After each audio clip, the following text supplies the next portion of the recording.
afternoon, everyone, and welcome to the latest episode of MSME Masterclass. We are honored to have CA Manish Agrawal with us today, a distinguished finance professional with over 16 years of extensive experience across diverse domains. Currently serving as the CEO of MGA Group, which he founded in 2011, Manish has led the firm to success for over 13 years, holding key positions such as Managing Director, Partner, and Proprietor. His leadership and expertise have enabled MGA Group to offer various services from management hiring and virtual CFO services to tax advisory and talent acquisition. Manish began his career with KPMG, gaining invaluable insights with contract auditing, financial budgeting, treasury, and revenue analysis before moving on to find his successful firm. His core competencies include direct and indirect tax advisory, international tax services, public accounting, and property deal advisory. He also actively contributes to NGOs and engages in merchant steel trading. A lifelong learner, Manish holds several prestigious qualifications including Chartered Accountancy, Company Secretary, and a Diploma in Foreign Trade. His professional certifications span various specialized areas such as forensic audit, systems audit, GST, and international financing reporting, and forex accounting. Manish's wealth of knowledge and deep understanding of the business landscape make him an invaluable resource for the MSMEs. We are excited to hear his insights on unlocking growth, overcoming trade credit challenges today. Welcome to MSME Masterclass, Manish. We are happy to have you. Good morning and thank you. Manish, we move on to our first question for today, which is what steps can a small business take to determine if a supplier's credit terms are beneficial or risky in the long term? Okay, so I would like to say that when there is a MSME starting its small business, it is essential for them to take care of the credit terms on suppliers. When you start a new business, the credit terms are generally not favorable. The creditors don't know you well, so they would like to give you everything on cash and also probably charge you a higher margin. So what we need to do is understand and evaluate the payment terms that the industry is having, have a proper review of the industry. If there is a net 30-60 days standard in the industry, you need to ensure and ask for a longer credit period. In the initial phase, ask for better supply terms. It may be risky in terms of cash flow if you do not take these credit supplies, and this will impact your cash flows. Also, you need to assess the credit limit and interest rates. If the credit limit is being given by the suppliers, they might charge you a higher price, which would cost you interest. So you need to take care of the cost of interest, borrowing capital from a financial institution, and the cost that you incur when you get the credit from the supplier. If the price difference is beneficial to you, you need to opt for credit from the suppliers. If the price is not so beneficial, first focus on bargaining with the suppliers to get the price beneficial. Otherwise, look forward for a shorter credit period, ensuring that your cash flows are not going negative. So these are two core points that you should take care while dealing with credit terms. Manish, my next question to you is with regards to limited cash flow impact. How can limited cash flow impact a person's eligibility for trade credit, and what are some practical ways to address those? So when we talk about limited cash flows, the risk is if you do not have sufficient cash flow, the entire business cycle is gonna be impacted. Your cash flow is essential to pay to the creditors. Your cash flow is essential so that your debtors pay you in time, and the movement of goods and stock happens systematically. So everything put together, your payment to creditors, payment to your suppliers, payment to your laborers, employees, getting payments from the customers, making payment of interest and other debts to the financial institutions, all put together has to be managed very well. Any one leg of the entire cash flow cycle not going favorable, in long run the entire business might hamper. You might take a risk. The risk is sometimes only limited to your higher interest cost impacting your profit margins. At times the risk is so high that the entire business disrupts and the line of action goes into negative. If we talk about impact of cash flow, there are companies in certain particular segments where if you talk about FMCG goods specifically, there are companies which have started by large MNCs, large brands as new ventures. Comparatively, there are some companies in the same industry we talk about who have owned the premises and started their business because of positive cash flow. One or two companies in the segment have sustained. Rest of the companies have over a period of time seen their natural death. The solution to this problem is not very complicated but need to be addressed systematically. First of all, we need to provide strong financial projections so that we are aware what are our cash flows, how we are going to project them in long run, in short run. In short run, generally all the business startups do take care of what how the cash flows are to be managed, but small impact on the cash flow, which can be a negative impact on your entire business projections over a period of 5, 7, 10 years, needs also to be taken care.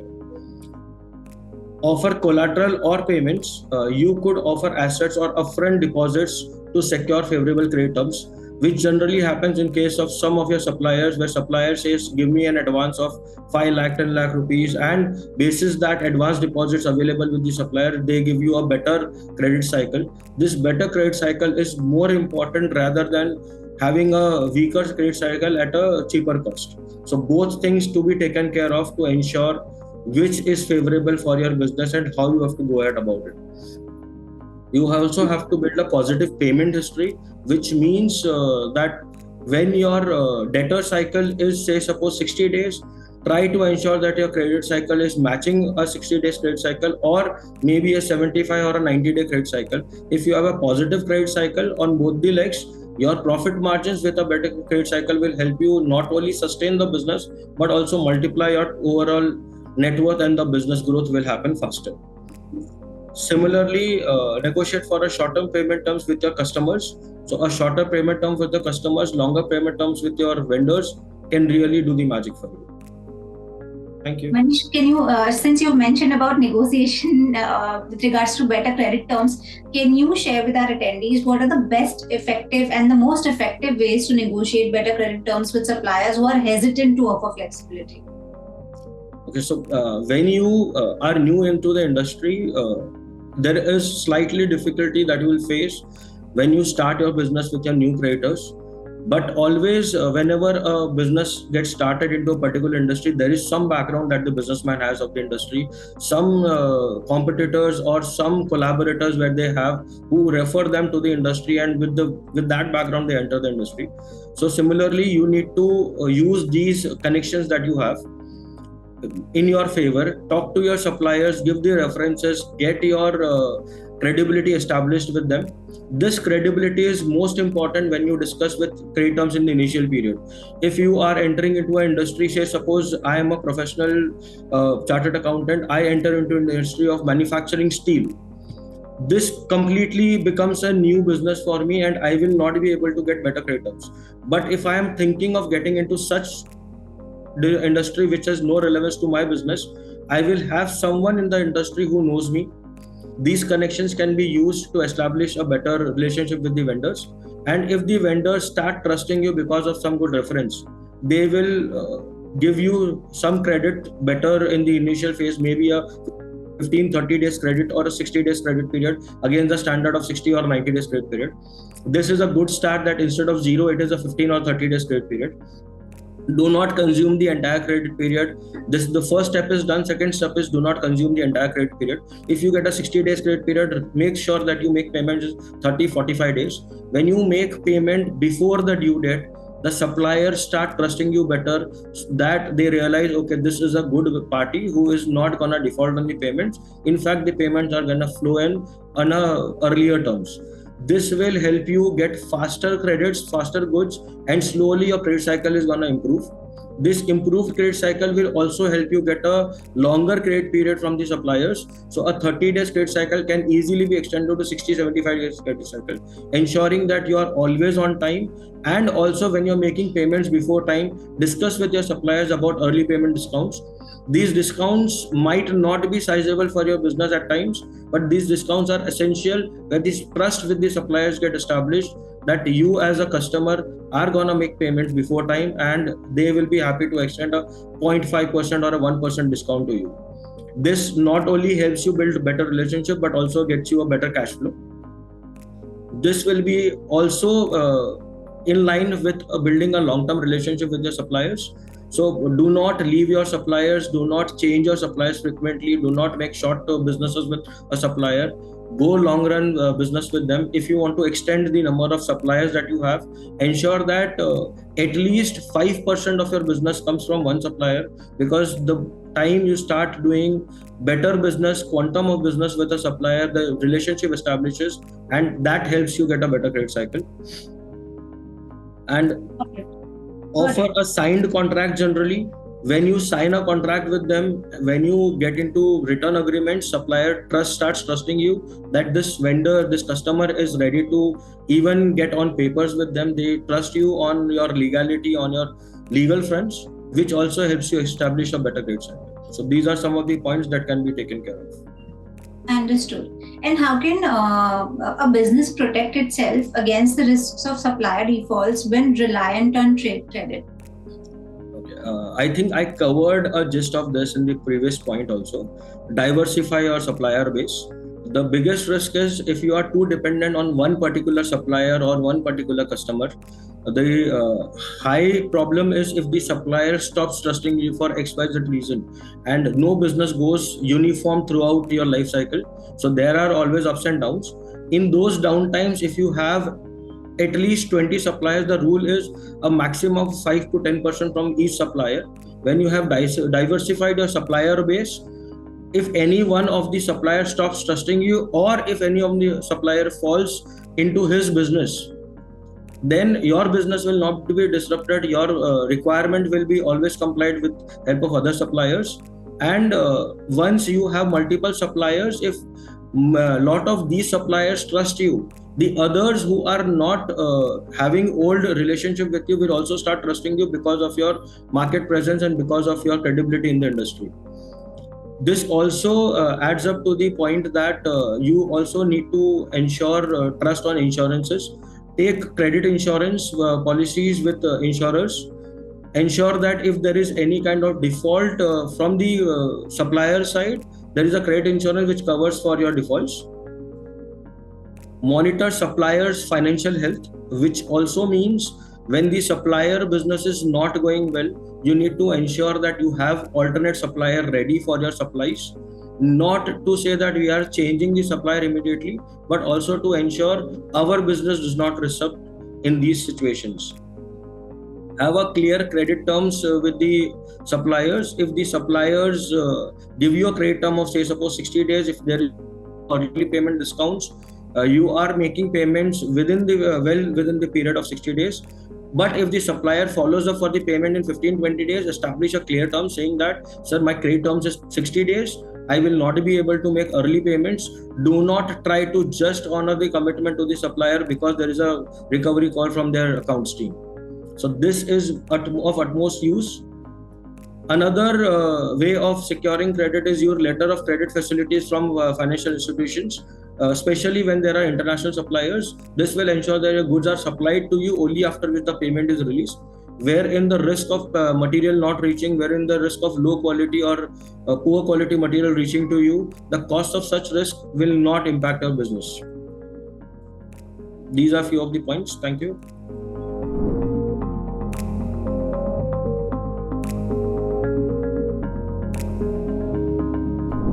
Manish, my next question to you is to understand the financial metrics. Now, can you tell our attendees what key financial metrics should be monitored regularly to understand a company's capacity to manage trade credit effectively?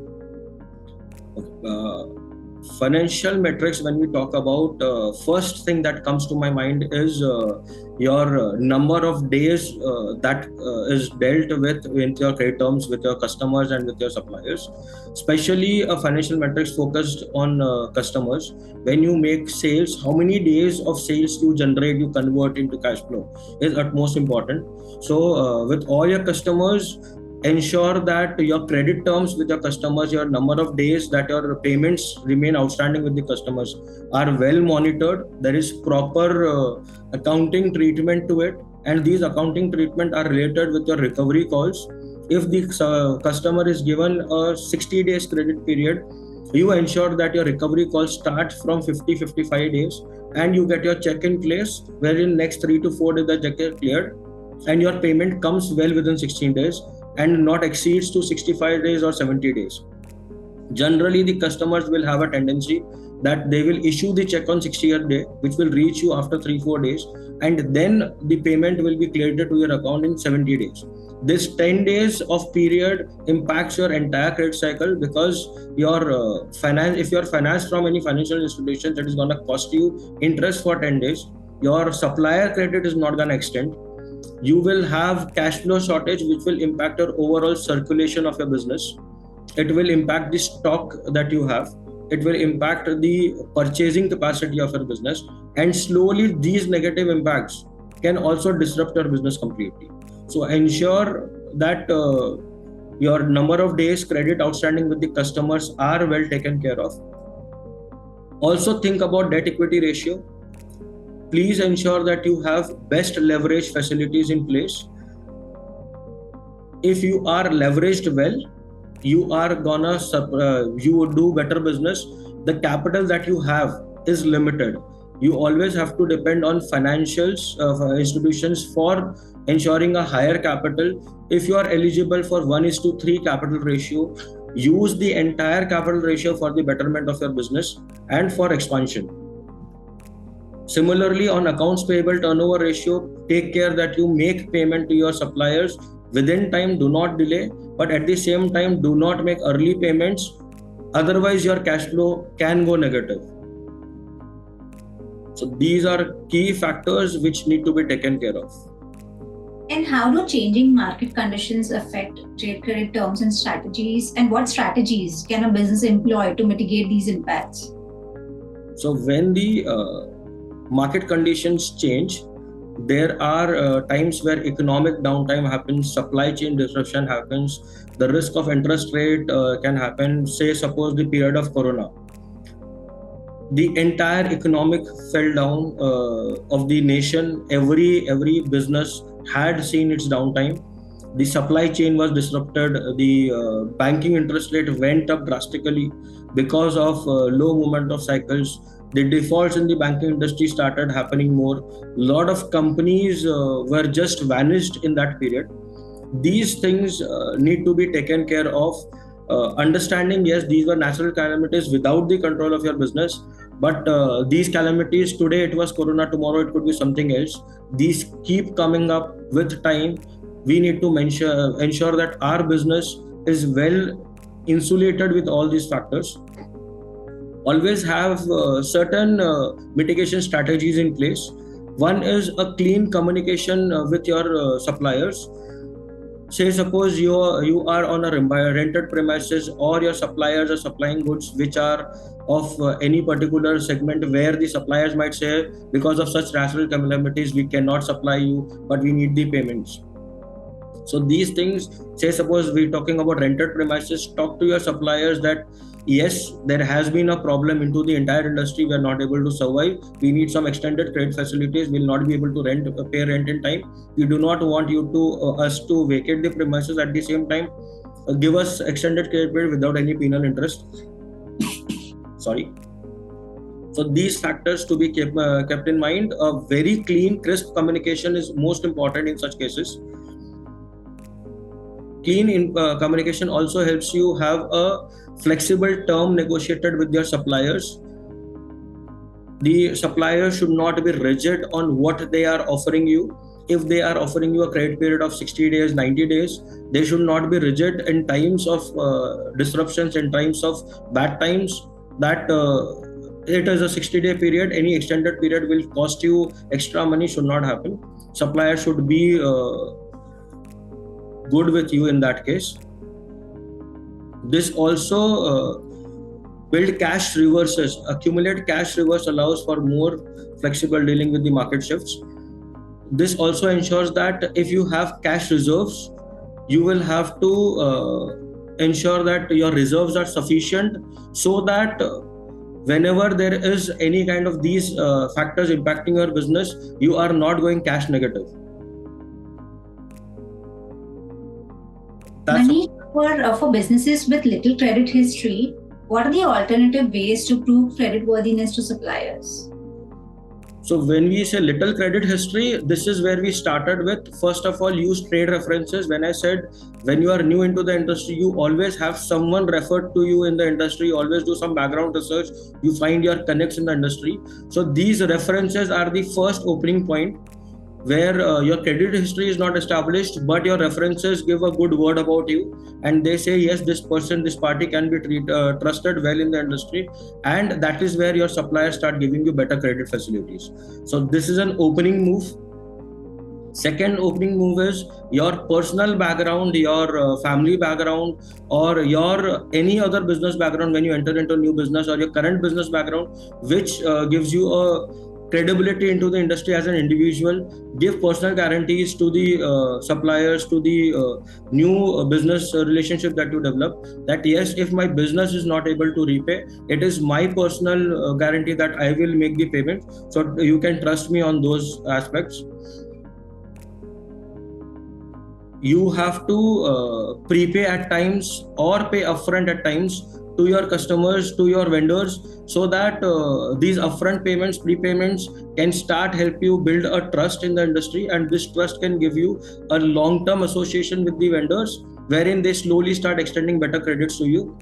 So these are some small steps which you can start with, and slowly it goes ahead and lets you enlarge the credit cycles. Now let's talk about the common mistakes. Can you share with our attendees what common mistakes can negatively impact and affect your business credit rating, and how can they be avoided? So first common mistake which I would say most of the MSMEs make is delayed payments. What happens is when an MSME is into business, the credit cycle, the credit terms are not well managed, and when the customers do not pay, this generally happens when your vendors give you a credit cycle of 45 days or 60 days, and you have a customer credit cycle of 90 days, with a period of time when your reserves go negative, which is what I said in the earlier point, that ensure that you have sufficient cash reserves, that your credit cycle difference between your supplier credit cycle and customer credit cycle is well taken care of, and you do not go negative on your cash flows. So here what happens, lot of the MSMEs I have seen generally in the industry end up delaying their payments to the customers. Specifically, if we talk about builder industry, the construction industry, builders are habitual to not making payment to the suppliers well within time. Late payment not only impacts your credibility in the industry, but also I have seen at times that these people are supplied same material at a higher cost. Sometimes the quality is degraded by the supplier. The builder is well aware of these quality degradations, but cannot really comment upon it because they know there are lacks from their side. This quality impacts your entire business, because if the raw material is of lower quality, the construction quality is going to reduce, the trust of the customers is going to reduce. And if you talk about some reputed builders, they will always ensure the quality is maintained. So when we are starting a business as an MSME, when we are starting getting into any industry, the material quality and is important, for which timely payments are very important. Second point generally we see is the suppliers use credit more than what they are eligible for.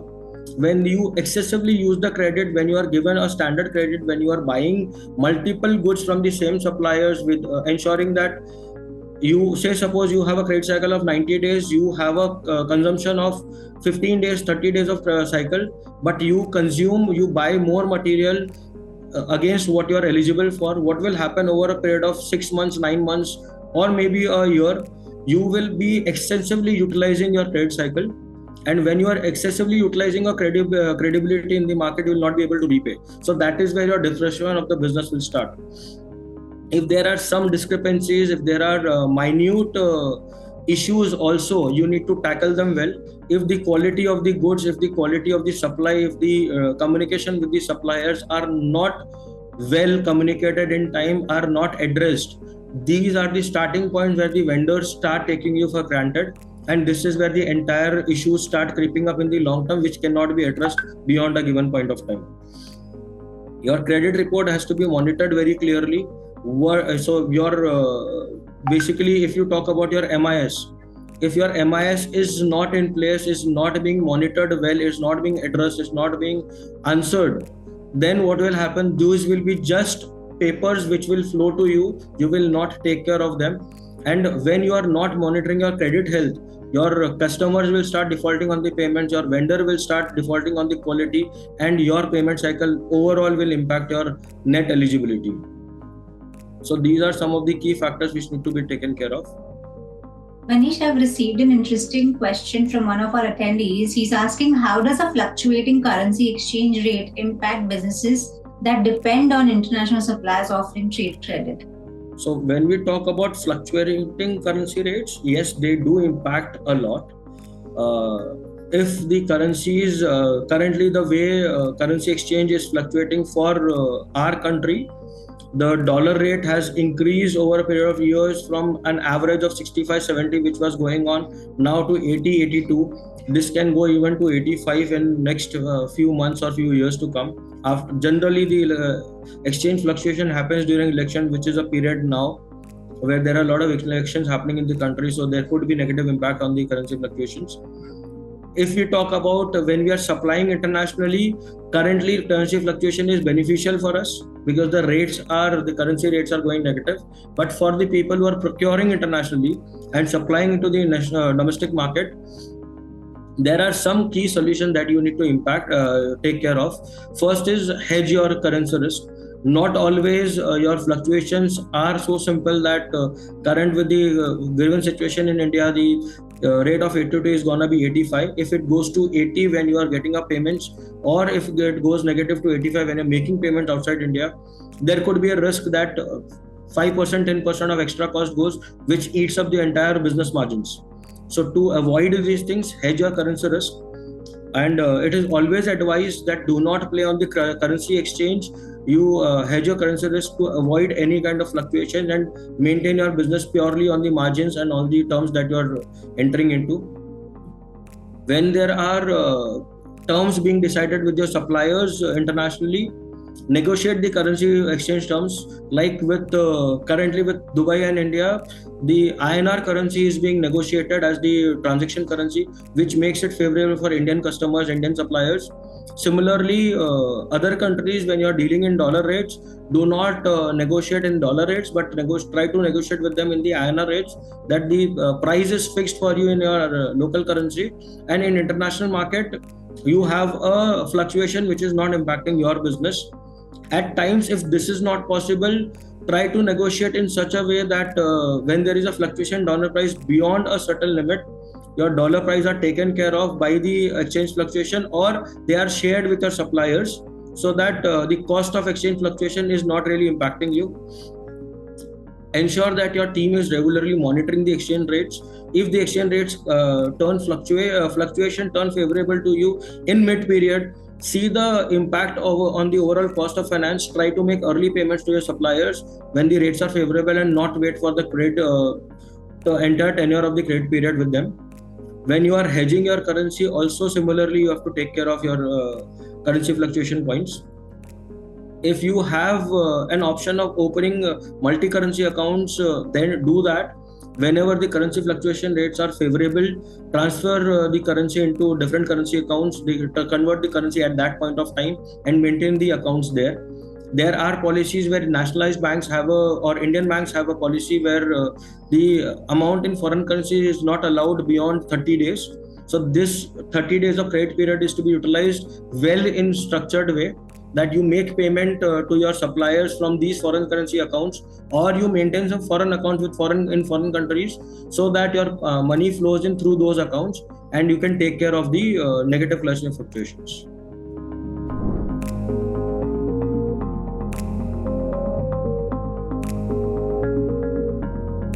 Now, if we talk about internal policies, can you share with us what internal policies or practices can help a company maintain a healthy balance between trade credit and cash purchases?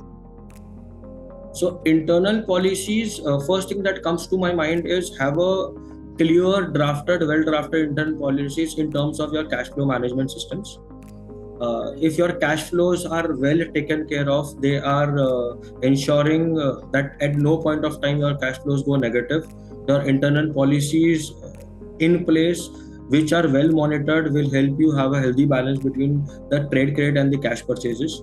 So not always credit from your suppliers is important. At times a mix of both are required, where you have some portion of your business and cash purchases, some portion of your business on credit purchases, and a mix is the healthier way of maintaining the cash flow. Cash purchases is generally done for the items which are quick selling, which can give you cash revenues and give you higher profits.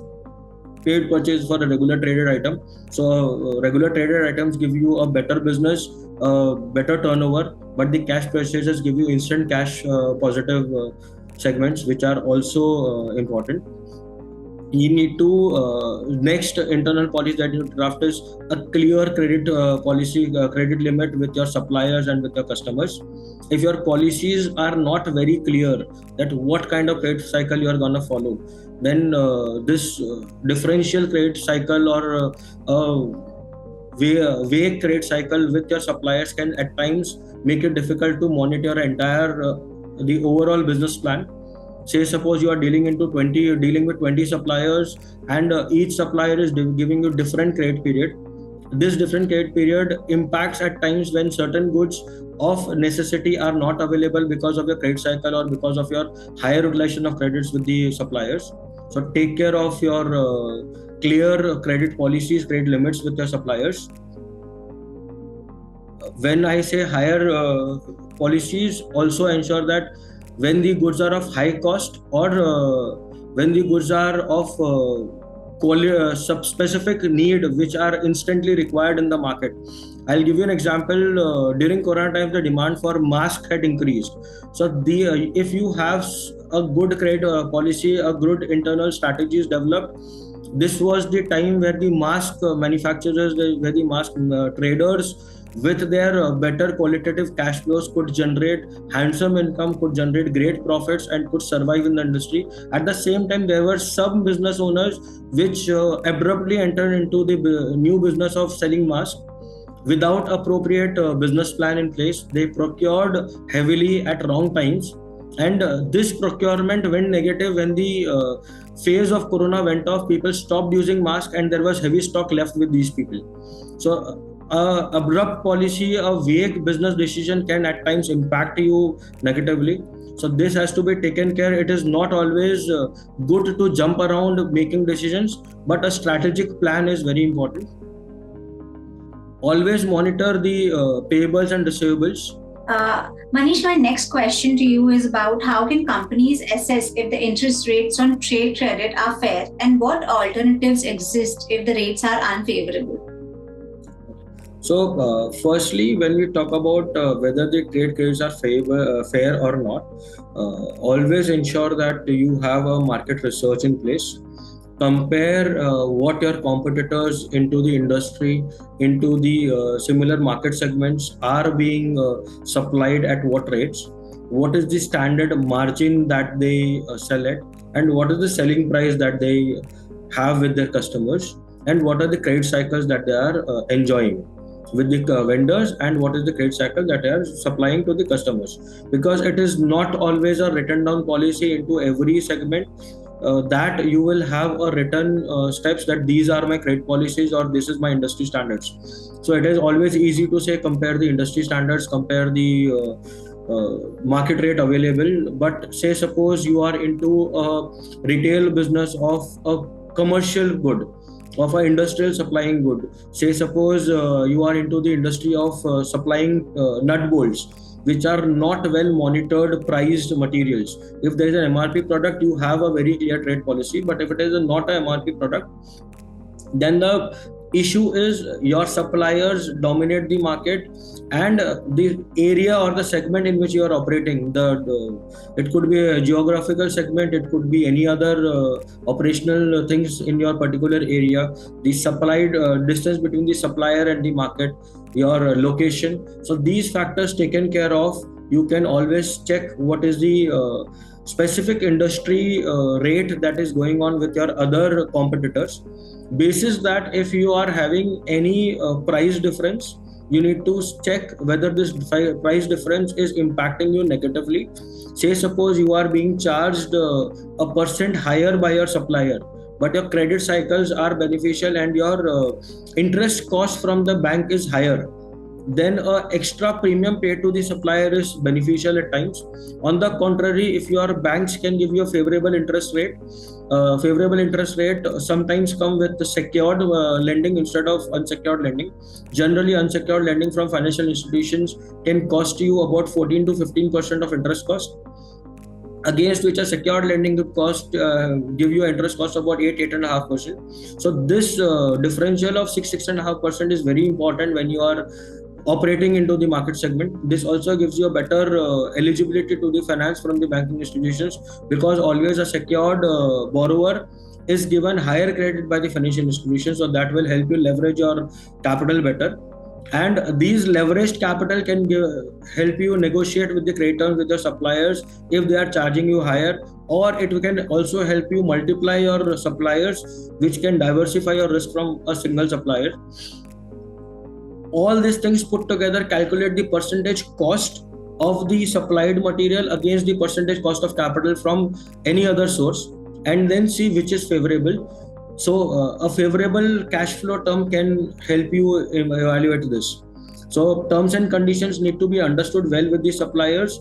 The way they are flexible with you, the way they are rigid with you, also helps you decide what is gonna be better in your favor.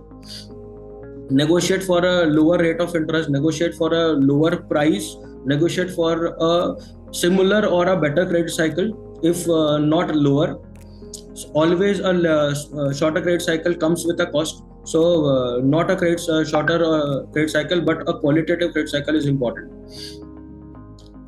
See, go on. So sometimes what happens is there is a concept of supplier financing. It is not always you borrowing money from the banks against your secured assets. Sometimes it is also about supplier financing. If that is a factor available, this generally happens in the industry of automobile, where the supplier financing is a good negotiating term that you have. So, and these supplier financing are much economical as against bank financing, because the supplier's market capacity is quite higher, and the interest rate secured by the supplier from the financial institution is quite cheaper, and that benefit is passed to you. Obviously, this benefits comes to you at a higher cost.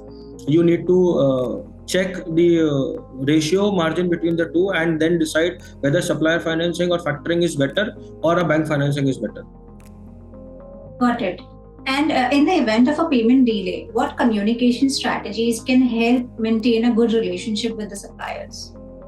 So as I said earlier, delayed payment always act negative in your favor, in your organization. Sometimes it impacts your credibility. Sometimes it makes your supplier distrust you, because of which some good suppliers stop dealing with you. This can impact your business. But there are situations, there are conditions where not always able to meet your commitments. Please ensure that you are proactive in your communication with your supplier, of the reasons structured well to them, that okay, these are the difficulties that we are currently facing in our business, and we need your support into extending credit terms. This proactive communications at times also helps you secure a longer credit period with no extra cost. If you are delaying the credit cycle beyond the certain limits, say suppose a credit cycle is of 60 days and you are planning to delay it by 6 months. Now, this is something a supplier generally would not accept. So structure a payment plan, say them that okay, there is a problem that my current business is facing, there is cash flow issues that we are facing, but we are recovering and we will come back to normal. So instead of saying that there will be a clear delay of 6 months, make a structured payment plan every 15-30 days. Divide your payments into parts, so that supplier also understands okay, the customer is trying to ensure that the credits are not defaulted. Supplier will start trusting you again, will also start supplying goods again to you, and continue the cycle for you and help you in your downfalls. And also most important thing is, you need to keep ensuring that you have right channel flowing with your suppliers. Sometimes a junior team of your business takes care of all your supplier communications, but in case of delayed payment cycle, the promoters of the company, of the MSME, need to come on the front foot, discuss with the supplier, apologize for the delayed payments, acknowledge the situations that they are facing, make them understand well that the issues are not permanent but are temporary, and a support can help them recover. These qualitative communications are key factor to any problem, any relationship, any business factor, that every downfall can be taken care of. If we talk about negative delayed payment cycles, there was a situation ages back where one of the MNC, one of the large banking financial institution, faced this cash flow difficulties. Instead of telling its depositors, instead of telling its customers that we have no money, they spoke to their suppliers, they spoke to their lenders that we are facing temporary deficit and we need your support. Other financial institutions took a step ahead, lended heavily to them. This bank went to all its customer, repaid all the customers' money what was deposited with the bank. Whoever came back to the bank saying that I need my money back because your bank is gonna fall, this bank went well in advance, making repayment to each and every customer. In no time, the customer started trusting again, deposited more money what this bank had, and because of this, now today this is one of the strongest bank that India has. So, taking example of such good business decisions, we understand that a clean, crisp communication is key to success to any business. And Manish, can you tell us what role does technology play in managing trade credit, and what tools or platforms could improve efficiency there? Technology is in today's world everything. When we talk about managing your MIS, managing your supplier credit terms, managing your credit cycle, managing your customer recovery cycle, managing your debt cycle, everything can be well dependent when there is technology in place. Today, the accounting softwares are so robust that as soon as you generate an invoice, the softwares will help you issue the invoice immediately from the accounting system itself. This invoice can be issued not only over email but also over WhatsApp or other messaging communications. So this will help you ensure that your bills are gone to your customers in time. Your system takes care of a credit cycle, throws you a message, a WhatsApp message, a SMS, an email of the credit default from the customers. If you do not take help of technology, the survival of a business is gonna be difficult in long run. It was a time when earlier everything was manual. The business owners self accounted for things, but with the evolving national conditions, evolving technology, if you have to grow fast, if you have to sustain, it is important that you have proper technologies in place. Today, AI have taken over. Everything is automated. With the help of AI, with the help of technology, if you do not automate your business growth cycle is gonna be far slower than any other company in the similar industry that you talk about. Accounting softwares, if you talk about basic softwares that you are using today, Tally has automated 95% of the things, I would say. There are amazing softwares like Xero, QuickBooks, Zoho Books, which can give you appropriate communications. If your MSME has grown a bit, there are more robust softwares like SAP, Oracle, NetSuite, which can do everything at one go, along with maintaining your MIS and along with giving you appropriate insights on the position of the company. If you are using the supply chain platforms for your business, say suppose we discussed about automobile industry where supplier financing is important. If you are into any such thing, supply chain platforms are being used. C2FO or Taulia are some of the key platforms that can be used. These are very well developed for the supply chain industry. If you talk about credit management softwares, again, I talk about Zoho Books. They have proper credit management cycles. I talk about some of the softwares like Credit Point or High Radius. These solutions can help risk credit risk monitoring, monitor supplier performance, and automate credit approvals. So when you have automated credit approvals, the supplier payment will not be released by your softwares until the credit cycle is completed or until a certain point of the credit cycle is completed. This can really help you evolve into your business by a great extent.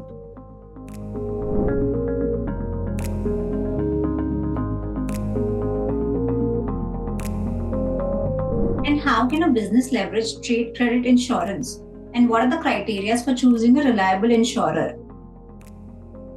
So, reliable insurer is a bigger factor, but how you can leverage, let's talk about this first.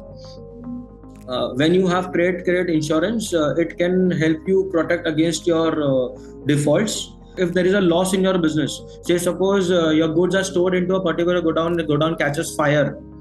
Now there is a fire accident insurance that you have in place. Sometimes due to certain conditions, these insurance do not get honored or they get delayed. Your trade credit insurance can help you at least make payment to your suppliers well in time.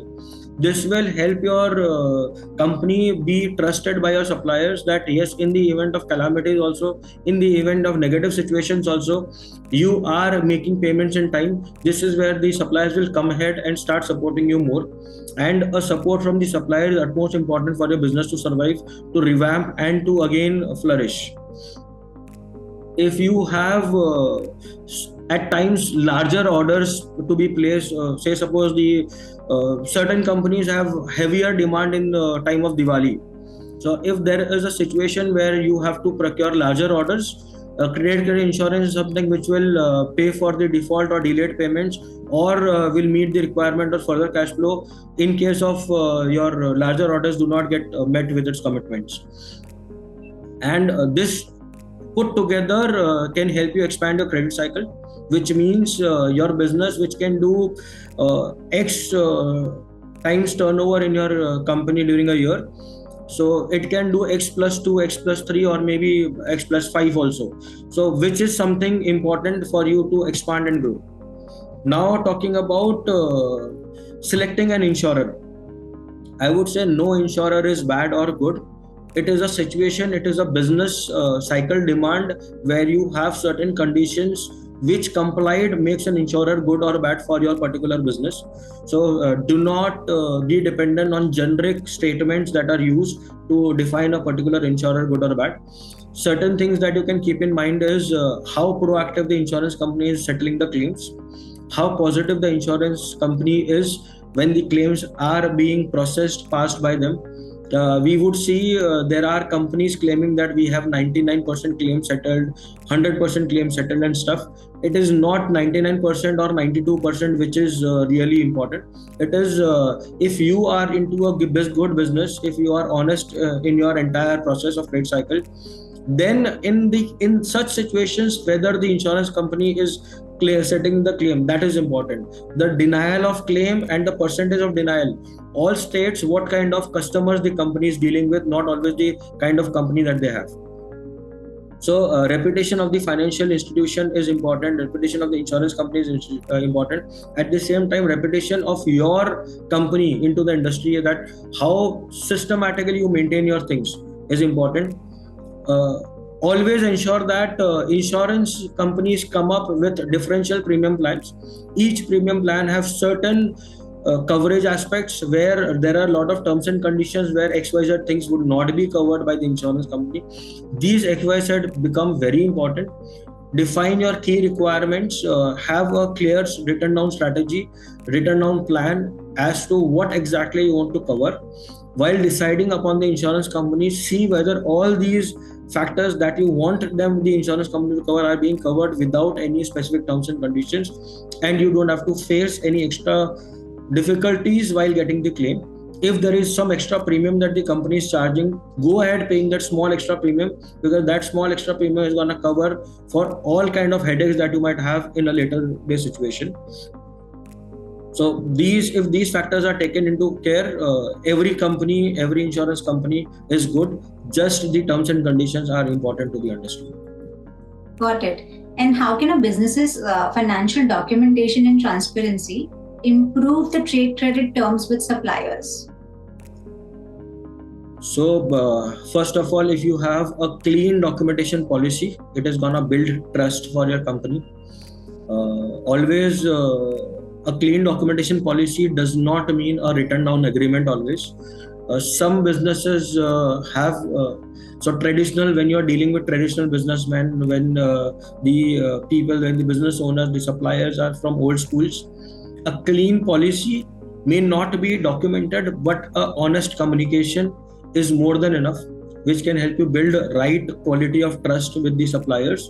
And honoring your commitment, your oral statements, making sense to the core is of important value. When you are dealing with modern day businesses, when you're dealing with business owners, suppliers who are more modernized, dependent on technologies, these kind of suppliers, a clean, transparent trade policy, trade terms can help you build trust. Also ensure that your cash flows are well managed, your cash flow projections are always accurate, that when you are making any commitment to your supplier that I will be making payment into X number of days, this X is not going X plus 2, X plus 3. 1 or 2 day credit may not sound very serious to you, but sometimes it impacts your overall image. It creates a image in the eyes of supplier that this customer has a habit of defaulting, and this particular mindset that is developed, habit of defaulting, can hamper your business in such a way that you will not realize the price offered to you standard in the industry is higher than the price offered to anyone in the industry. So this higher price always impacts your business. And so the old saying that we follow, rich become richer and the poor become poorer, becomes true in this case. So please ensure that your cash flow projections are very accurate, and your credit reports are well in place. So third party credit reports are being offered. Refer them from other suppliers and strengthen your cases for better credit terms. So say suppose when you're dealing with the supplier, check the credit report of the supplier. When you're dealing with the customers, check the credit report of the customers. Check your own credit reports, most important, that what is it that the customers or the suppliers are reporting about you without your knowledge to these third party agencies, and see where you stand. And if you have better ratings into these terms, these better ratings can be presented to your supplier for securing better credit terms. So this are some factors which can be taken care of. Another question that comes to our mind is, what are some of the practical steps that one can take for diversifying trade credit sources to avoid dependency on a single supplier? Okay, so I have spoken about diversification earlier also. Now specifically I'll be mentioning here, first thing in diversification is expand your supplier base. Follow a rule of not buying more than 5 to 10% of your needs. Ideal is less than 5%. Next ideal is less than 10%. And maximum that you should procure for any particular supplier should not exceed under any circumstances more than 20%. When you have a diversified supplier base, no supplier can dominate your business. When no supplier can dominate your business, the supplier will always understand that you are better player in the industry and will always have a good term of credit policy, a good negotiated rate for you. So this can help you really well. You need to build strategic relationship with your suppliers. When I say strategic relationships, not always procure from large suppliers. At times also have some small suppliers into your business who can meet your smaller requirements, your emergencies at times. You are a small customer to a larger supplier, a very large important customer to a smaller supplier. Depending on smaller suppliers can impact your business because the supplier may not be able to cater your need. Procuring only from larger suppliers can impact at times, where if you do not honor your commitments in time, they might not be interested in listening to your stories or to your reasonings. They would say, we have a clear policy and the policy is not followed, we cannot help you. The company is into a process. So yes, larger suppliers can really do miracles for you because they help you grow and sustain. But a mix of small and large supplier is important so that you can survive systematically. So also I have already spoken about invoice discounting. When you factor in invoice discounting, your larger supplier invoices can be discounted because financial institutions generally follow a policy of Fortune 500 companies invoices. They'll be preferring to discount as against Raman Lal Mehta and company kind of companies where Raman Lal Mehta is not a known name to you. So a supplier, well trusted name in the industry is very important. That is where invoice financing can play a role for you. Credit lines, again, if you have better credit lines you have from your financial institutions, this can help you develop a better cash flow, and this is where dealing with qualitative suppliers can really help you. My last question to you, Manish, is what government-backed schemes or financial institutions support small businesses struggling with trade credit limitations? So if you talk about government-backed schemes, recently there are some new schemes that the government have launched. I would say there are schemes of women empowerment, there are scheme of startup financing, there are scheme of MSME financing. If you talk about MSME financing, the banks are also offering your CGTMSE credit scheme, which says your credit by the financial institution will be completely backed by government security, wherein you do not have to offer any collateral, you do not need any background of the industry or of the business. You can start your business afresh and the bank can fund you up to 5 crores of working capital facility, which can really do miracles for your business. So or talking about local government programs are there are development banks which are set up by the country. So these developments banks, basically if I talk about DCB bank itself stands for Development Credit Bank. So these banks offer a lot of financing facilities. There are various portals that are established in the country which talks about various government schemes that are available for startups. Women empowerment is something that government is extensively working upon, where any woman entrepreneur planning to start a new business will be supported by bank, by financial institutions, which can really multiply the entrepreneurship skills in the country. And this is something scheme can help you finance your entire small business and take it to big. Thank you so much, Manish, for sharing your insights on unlocking growth and overcoming trade challenges. I'm certain that our attendees have learned a lot in today's session and they've gained insights which they were not aware of. So thank you so much. Thank you. For our attendees who are online, if you'd like to view any of our episodes or if you've missed any part of our current episode, you can go on YouTube, type GSW1 MSME and you'll find all our episodes uploaded there. Thank you once again, Manish. Bye-bye. Thank you. Bye-bye.